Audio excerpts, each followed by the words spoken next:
Olá, pessoal, tudo bem? Eu me chamo Rafael Picanso, tenho um doutorado em Psicologia Experimental pela UFPA, sob supervisão do professor François Tourneur, e hoje nós falaremos sobre softwares de MTS, vantagens e desvantagens, as opções disponíveis e perspectivas futuras. Eu devo dizer que esta apresentação resultou parcialmente do apoio da FAPESP. Hoje, eu curso um pós-doutorado sob supervisão da professora Deise das Graças de Souza, na UFSCar. Também devo dizer que as opiniões, hipóteses e conclusões ou recomendações expressas neste material são de minha responsabilidade e não refletem necessariamente a visão da FAPESP. Eu planejei falar hoje o que é MTS, como ele tem sido estudado em geral, de maneira não exaustiva, que é de fato muita coisa. O que eu tenho estudado com o MTS, as linhas de pesquisa que se encontram na pesquisa que hoje eu estou fazendo, os softwares disponíveis por aí e as suas vantagens e desvantagens. Fiz uma pequena seleção de alguns desses produtos. E falarei também sobre softwares que eu uso, no caso que eu estou planejando usar para a minha pesquisa hoje. E falarei de vantagens e desvantagens dele também. E falarei de uma maneira mais geral de perspectivas futuras de desenvolvimento e pesquisa, considerando essas opções de softwares para fazer MTS. Bem, o que é MTS? MTS, de forma bem geral, é um procedimento que discretiza oportunidades de ensino. O que isso significa? No MTS, nós temos uma tentativa que tem um modelo e algumas comparações. E o sujeito vai emitindo respostas ali nas comparações. Esse modelo e comparações, elas são organizadas de tal maneira que a gente tenta favorecer que ocorra uma oportunidade de ensino. Lembre que uma tentativa não necessariamente garante uma oportunidade de ensino, mas a gente se esforça para que isso aconteça. Muito bem. O MTS, ele vem dessa sigla em inglês, Matching to Sample, e é geralmente traduzido para o português como tarefa de emparelhamento ao modelo. Ele basicamente tem um modelo, como eu já mencionei, e comparações. Aqui, a gente vê que o modelo ele permanece presente no momento da escolha. A gente chama isso de MTS simultâneo. É um dos principais formatos do MTS. Na imagem, a gente vê que os quadradinhos cinza representam imagens que foram retiradas. Então, a gente consegue ver que uma resposta ao modelo indicada pela posição do mouse, mostra as comparações e uma resposta na comparação remove as comparações e inicia a tentativa seguinte. Basicamente isso. Um outro formato também muito comum na literatura é o DMTS, um tipo de MTS no qual o modelo está ausente no momento da escolha. Então, ele também é chamado de emparelhamento ao modelo com atraso zero. Neste caso específico ilustrado. E quando você aumenta o atraso, emparelhamento ao modelo com atraso 10, 20, enfim. Aqui a gente vê novamente que os quadradinhos cinza indicam a remoção de algum estímulo. E a gente vê que, pela indicação do mouse, uma resposta ao modelo faz a remoção do modelo, a apresentação das comparações, e uma resposta na comparação remove as comparações. Dê um intervalozinho e aí vem a tentativa seguinte. Muito bem. O MTS ele tem alguns outros parâmetros. Eu gostaria de ilustrar para vocês aqui alguns desses parâmetros para que vocês consigam ter uma noção geral do que é que diferencia a gama de tarefas que existem na literatura. Um dos principais parâmetros é o número justamente o número de comparações ou o número de modelos envolvidos na tarefa.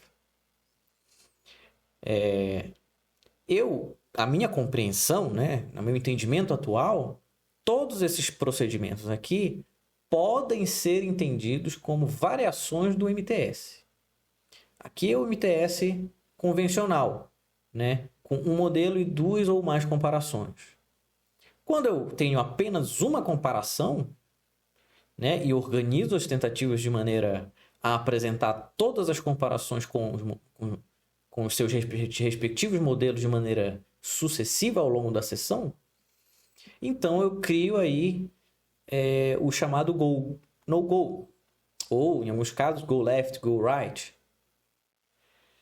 E aí, quando eu incluo um outro estímulo com uma função contextual, né, aí eu já estou aqui criando um outro tipo, que é o CMTS, ou Contextual MTS, para ensino de relações contextuais. E aí, quando eu tenho mais de um modelo, né, e mais de uma ou mais comparações, e peço para o participante arrastar o modelo na direção de uma ou mais dessas comparações, e aí eu crio uma situação onde eu tenho um procedimento que tem sido chamado na literatura de multimodelo.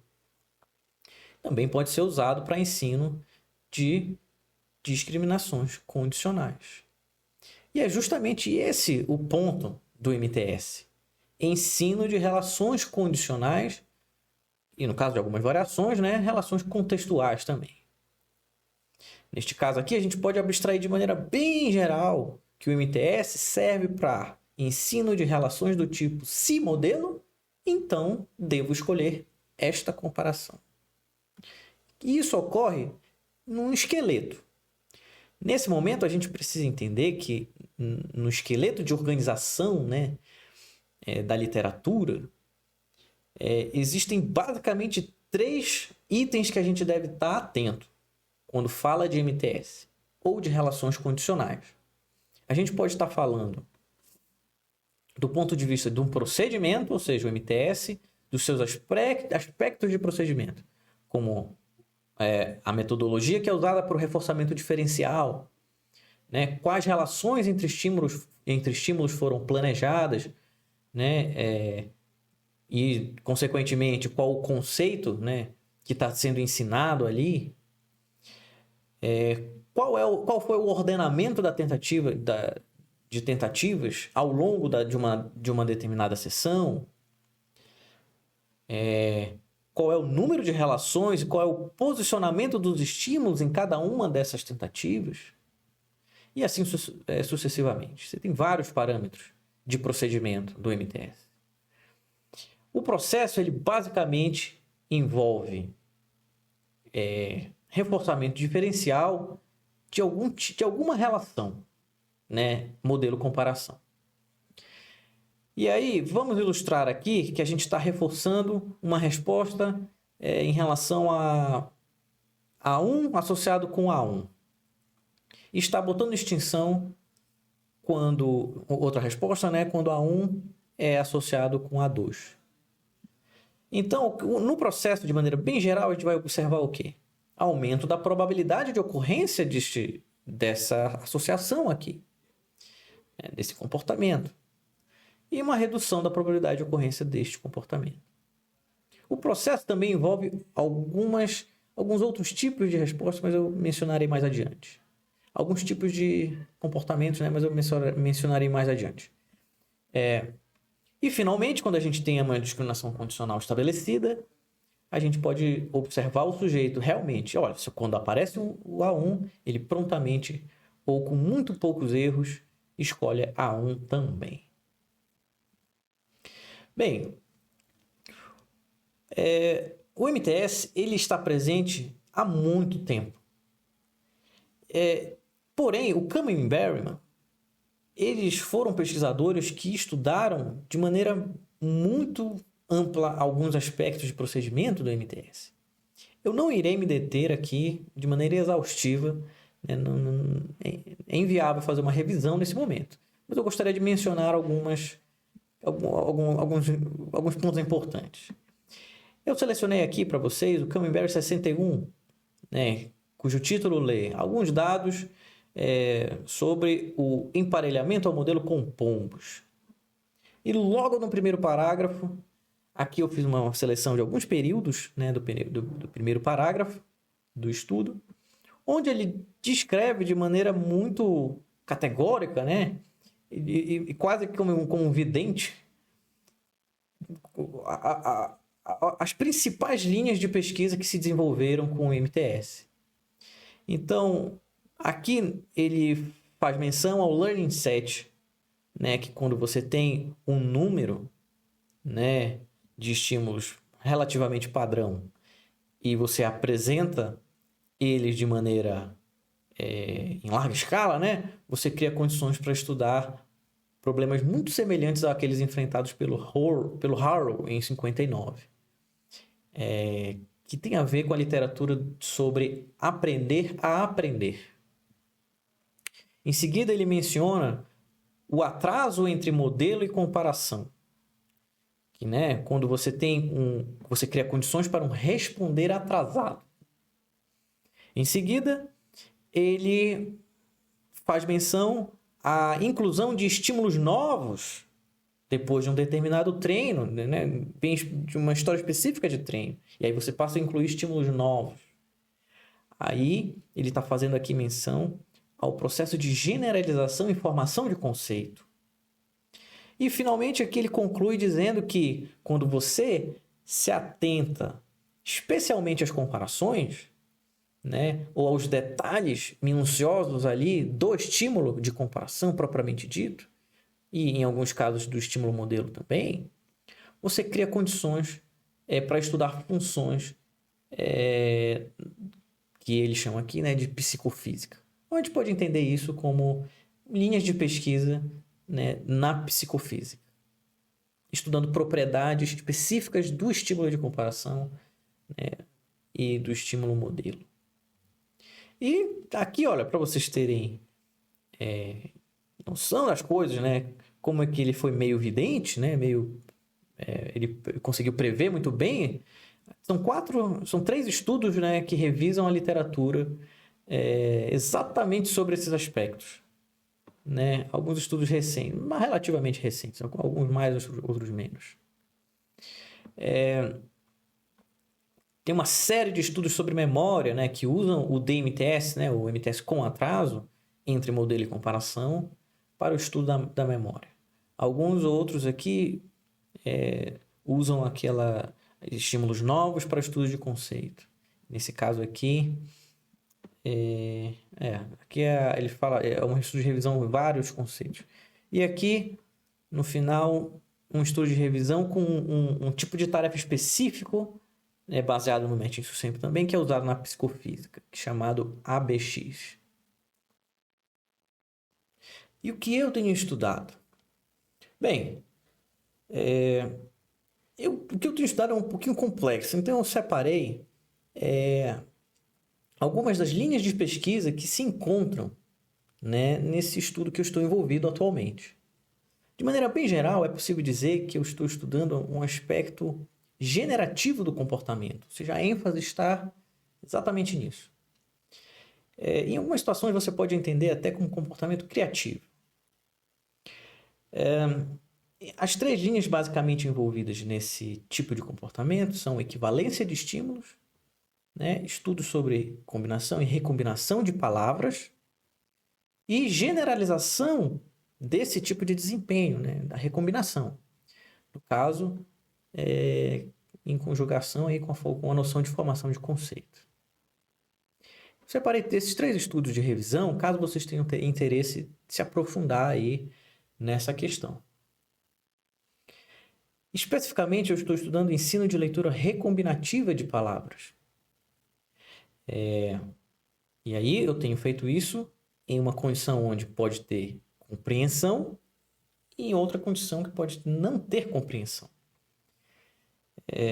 A nossa noção de compreensão ela é baseada na formação de classes de equivalência. Neste caso especificamente, na oportunidade para que isso ocorra. Eu estou basicamente replicando o estudo de Hanner et al. Em 2011, De fato, é um estudo bem complexo.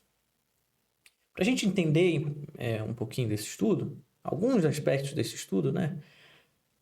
Vamos revisar aqui a noção de símbolo, né? Que é básica aqui pro ensino, durante o ensino da equivalência, né? Então, símbolos na análise experimental do comportamento podem ser entendidos como relações arbitrárias entre estímulos. Aqui, a gente tem uma associação entre círculo e uma forma de um círculo, né?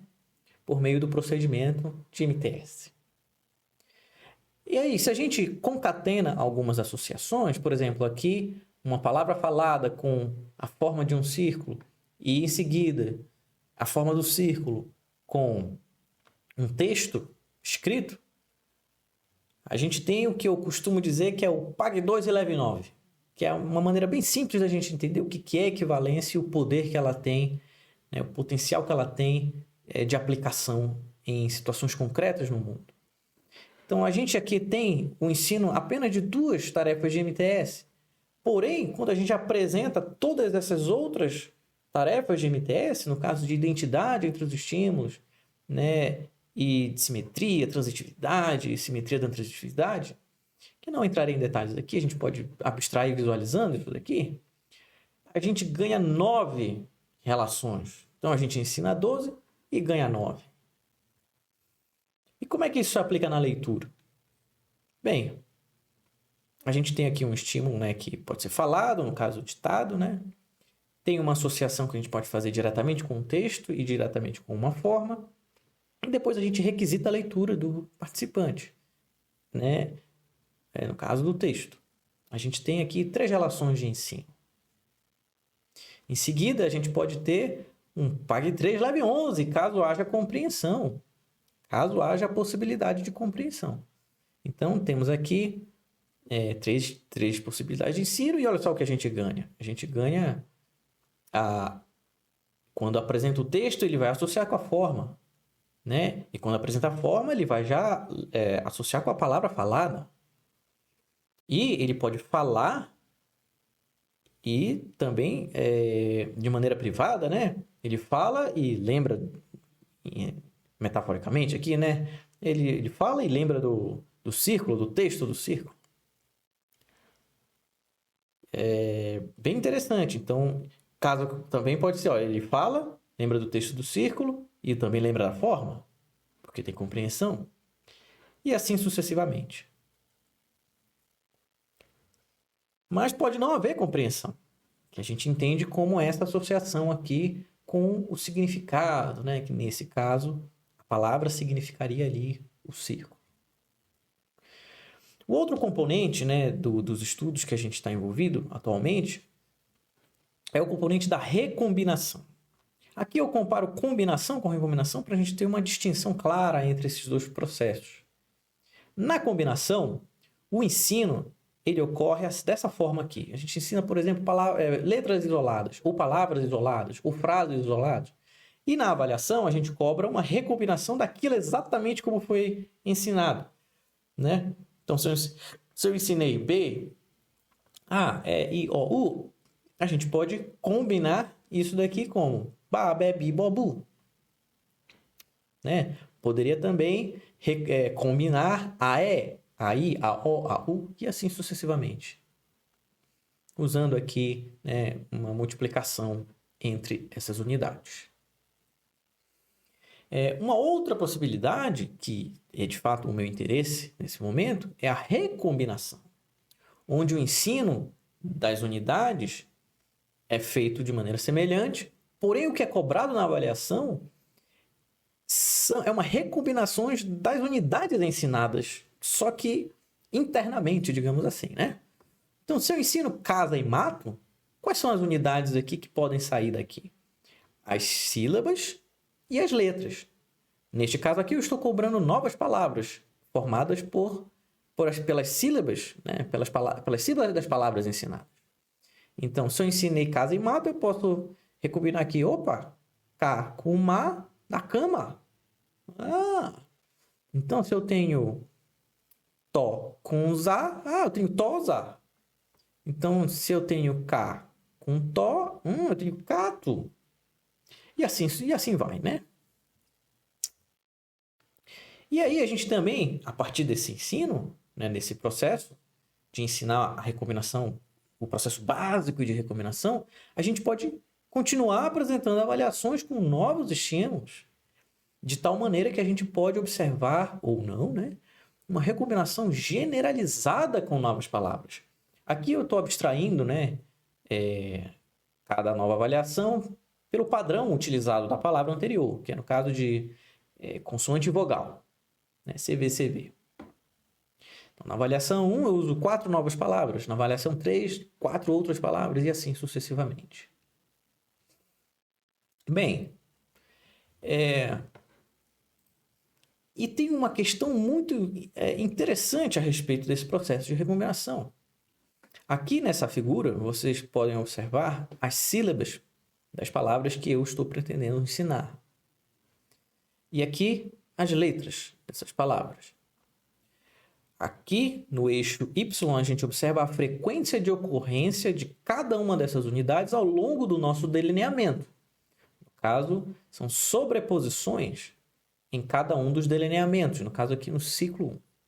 E a gente observa que conforme o delineamento vai avançando, as possibilidades de recombinação, né, de palavras vão aumentando de maneira grande, né? Então, o meu interesse é justamente de explorar certos tipos de parâmetros, né, para que a gente consiga entender como cada curva dessa de desenvolvimento, né, de sobreposições ao longo da história se comporta. Esse é o meu interesse neste momento. Muito bem. Mas e agora?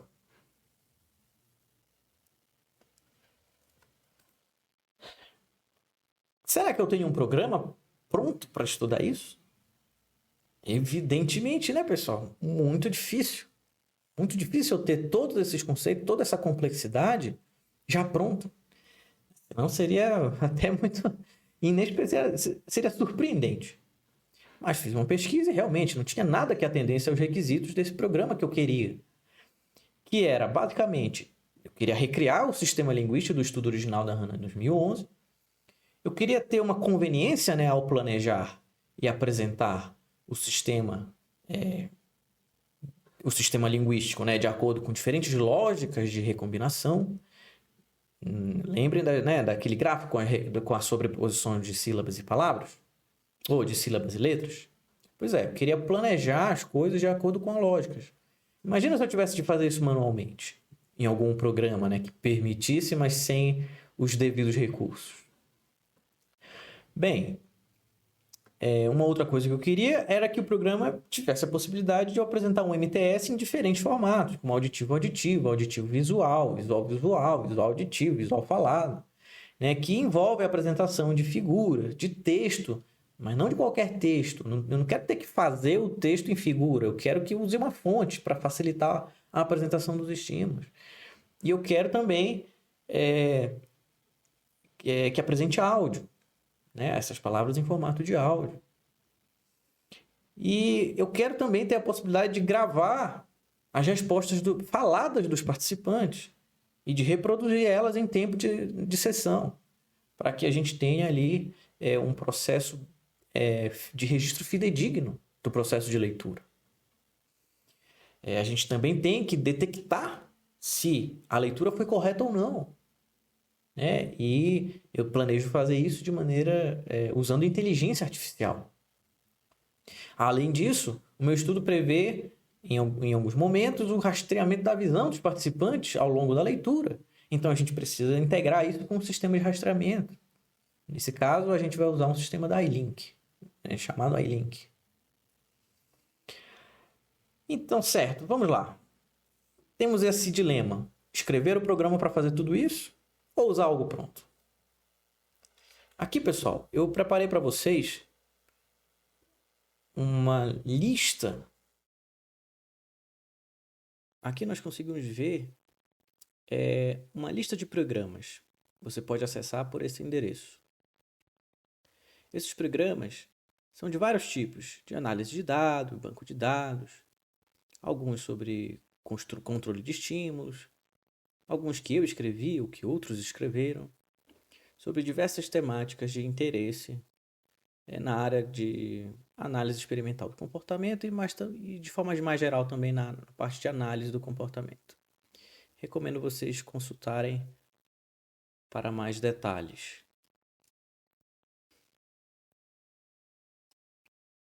Um dos programas que eu recomendo para ser usado, né, é o chamado Open Sesame, que é um programa que é muito comumente usado nas áreas da psicologia cognitiva. Em geral, as pessoas dizem que ele tem uma interface amigável, e que pode ser usado Python para programar. Outro programa é o Cycle Toolbox. Ele tem sido muito usado na psicofísica. E assim, é uma questão um pouco mais detalhista do que o Open Sesame. Porém, tem sido bastante utilizado também. Outro é o Experiment, também baseado em Python. Vocês devem perceber que eu estou recomendando sempre programas baseados em Python, porque é uma linguagem muito popular. Outro também, e esse já comercial, os outros eram open source, é o Experiment Builder, né, que permite que você, por meio de arrastar e clicar, clicar e arrastar, né, você monta o seu experimento. O grande problema é que é o preço, né, ele é muito caro. E aqui é o programa que eu estou escrevendo para essa pesquisa específica. Se vocês tiverem curiosidade, podem entrar lá no meu GitHub para conferir. Temos então alguns softwares que estão prontos. Quais as vantagens dele? Bem, geralmente, isso significa que você tem um menor tempo de planejamento. Se é uma tarefa mais simples, né, ou praticável pelo menos, é complexa, mas é praticável. E aí pronto, isso é uma vantagem. Use o software que está pronto. Se eventualmente o software que está pronto é exatamente aquilo que você procura, porque foi feito por um programa de pesquisa já estabelecido, né, ou então porque você conseguiu contato com os autores, né, isso é uma ótima vantagem também. Em geral, quando você tem que aprender a usar esses programas, a curva de aprendizagem é bem mais rápida. Você consegue rapidamente fazer as coisas. Porém, né, assim, outra vantagem é que alguns desses programas, inclusive, já foram validados para certas linhas de pesquisa, né? Certas linhas que já estão bem estabelecidas. Opa! Porém, né, nem tudo são flores, né? Você pode ter programas que te exigem a fazer um trabalho manual, que embora eles estão prontos, eles te forçam a fazer um trabalho manual que não é muito agradável, digamos assim, né? E no final das contas, no final do experimento, né, você não vai reaproveitar essas habilidades, né, de usar aquele programa, caso você não tenha um interesse estritamente na academia. Se, por exemplo, você vai fazer algum outro tipo de atividade após a sua formação acadêmica. Tem também a questão do custo, né, que é desvantajoso, especialmente nas questões comerciais. E aqui eu me refiro, óbvio, à questão do custo financeiro.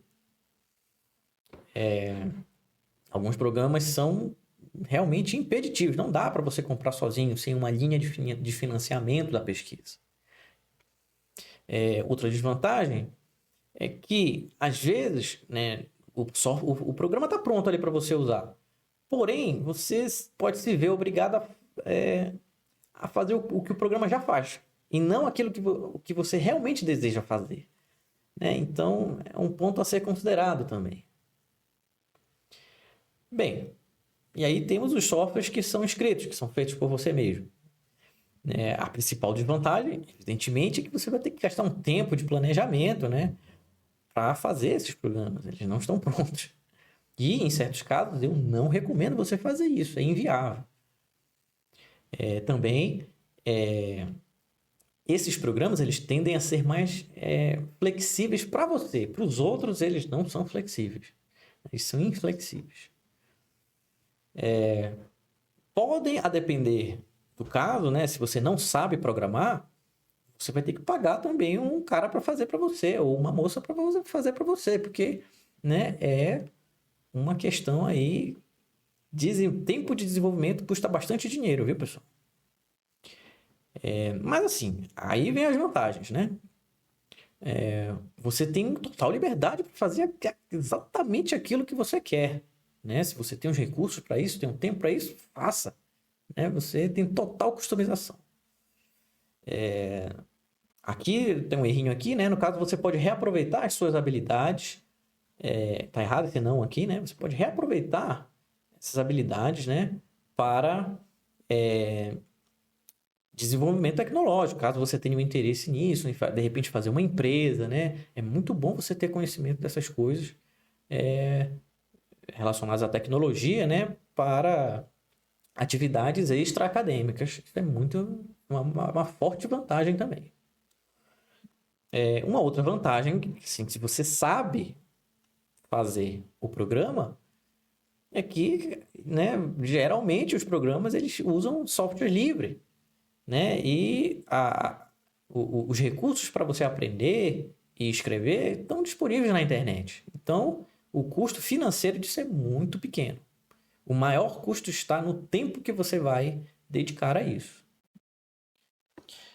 Uma vantagem de programar os meus próprios experimentos é a alta possibilidade que eu tenho de customizar os meus delineamentos. Então, eu decidi organizar em arquivos, né? Cada delineamento de interesse eu separei em um arquivo. Cada arquivo, por sua vez, tem um conjunto de parâmetros, né? Nesse caso aqui eu tenho 8 parâmetros. E de tal forma que cada seção é uma organização ou reorganização desses parâmetros. A grande questão é que cada parâmetro desse cumpre uma função diferente dentro do programa, né? Então, é uma mão na roda se você tem que preparar experimentos muito complexos. E, né, como eu mostrei para vocês, é o meu caso nesse momento. Muito bem. Uma das vantagens que eu vejo ao programar os meus próprios experimentos é a possibilidade de fazer testes de maneira bem rápida. Por exemplo, aqui seria uma maneira de testar o programa manualmente, né? Como você faria com umas opções disponíveis prontas. Você iria ali, né, apresentando a tarefa e aqui. Você iria testando a sua tarefa. Então, isso consome bastante tempo. Porém, eu, por exemplo, preparei aqui meu modo de teste. Vou marcar a opção de modo de teste. E aí o programa vai fazer o teste, né, das propriedades que eu considerei ali relevantes, incluindo, por exemplo, o fluxo de tentativas, né? Aqui vocês estão vendo no centro que está incrementando o número de tentativas com um identificador único.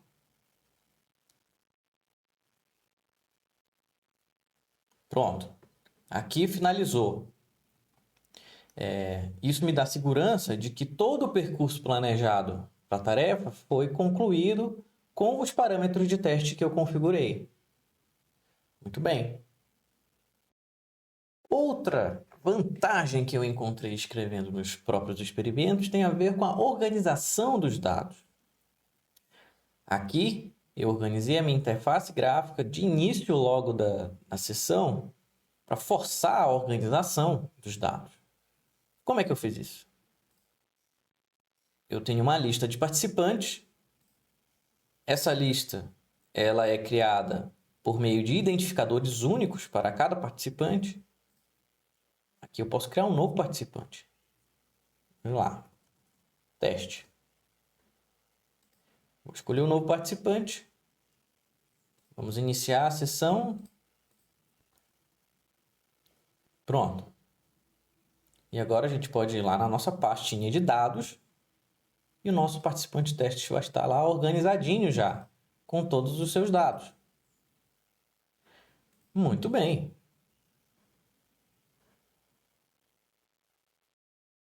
Outra vantagem que eu encontrei escrevendo os meus próprios programas está na customização do registro de dados. Aqui eu optei por organizar os meus dados em 2 arquivos. Um arquivo que reúne os eventos de interesse que são calculados a partir do final da tentativa e os eventos de interesse que são registrados ao longo, né, de uma mesma tentativa.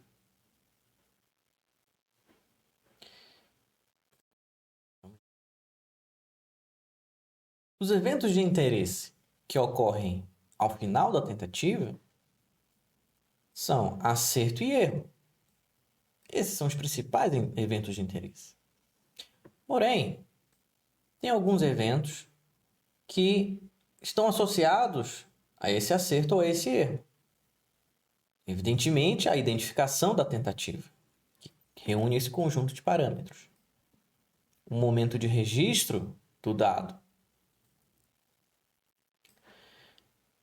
Se esse acerto ocorreu de maneira consecutiva ou não ao longo da sessão.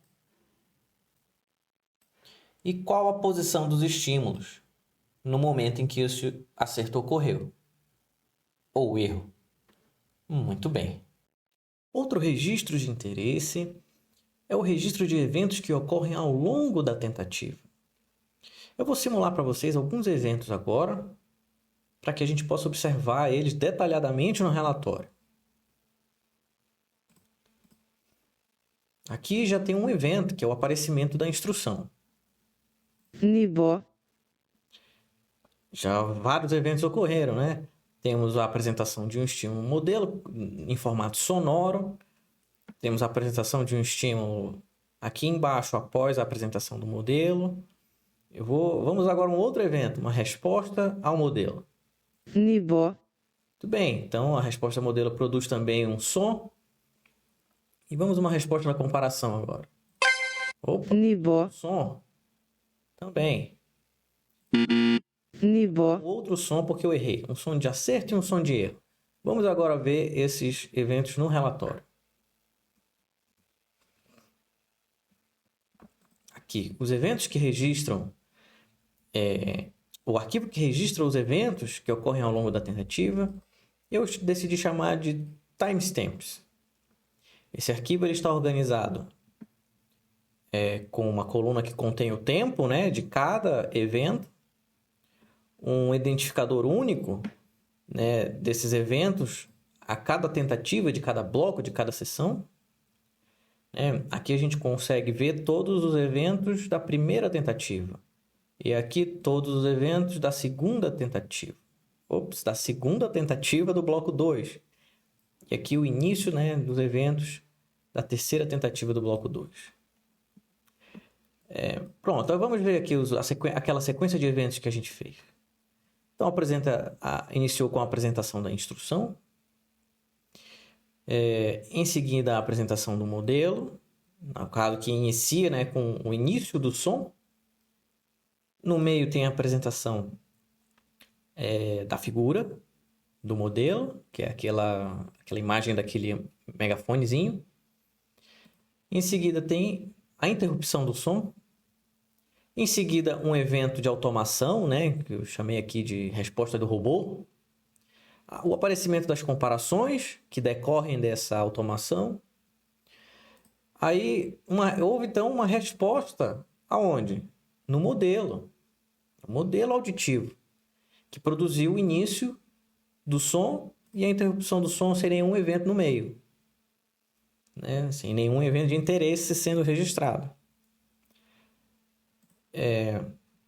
Em seguida, houve uma resposta na figura da comparação, que produziu um som de acerto, que tem um início e um fim, o desaparecimento da remoção de todos os estímulos da tela e o início da tentativa seguinte. Então, com esse nível de detalhamento, a gente consegue fazer bastante coisa. Aqui eu vejo que é pertinente uma observação a respeito dos dados. Eu tenho um forte interesse em inteligência artificial, na linha de pesquisa, né, de aprendizado de máquina e inteligência artificial. E nessa linha de pesquisa, a gente tem que treinar as máquinas com dados, né? E dados com qualidade, dados com um nível de detalhamento que às vezes é difícil de a gente conseguir com soluções prontas. Então, as soluções customizadas, elas também têm essa vantagem, né, de permitir que você prepare os registros com o nível de detalhamento que você realmente quer para esse tipo de pesquisa. Consequentemente, quando você tem interesse nesse tipo de pesquisa sobre inteligência artificial e sobre programas de ensino, faz todo sentido que você se envolva tanto com o planejamento dos programas de ensino propriamente ditos, quanto dos programas de computador que irão apresentar esses programas de ensino. Esse ambiente promove a integração entre essas coisas. E, pois bem, pessoal, muito obrigado pela atenção de vocês. E este aqui na tela é o meu e-mail. Fiquem à vontade, podem entrar em contato, viu?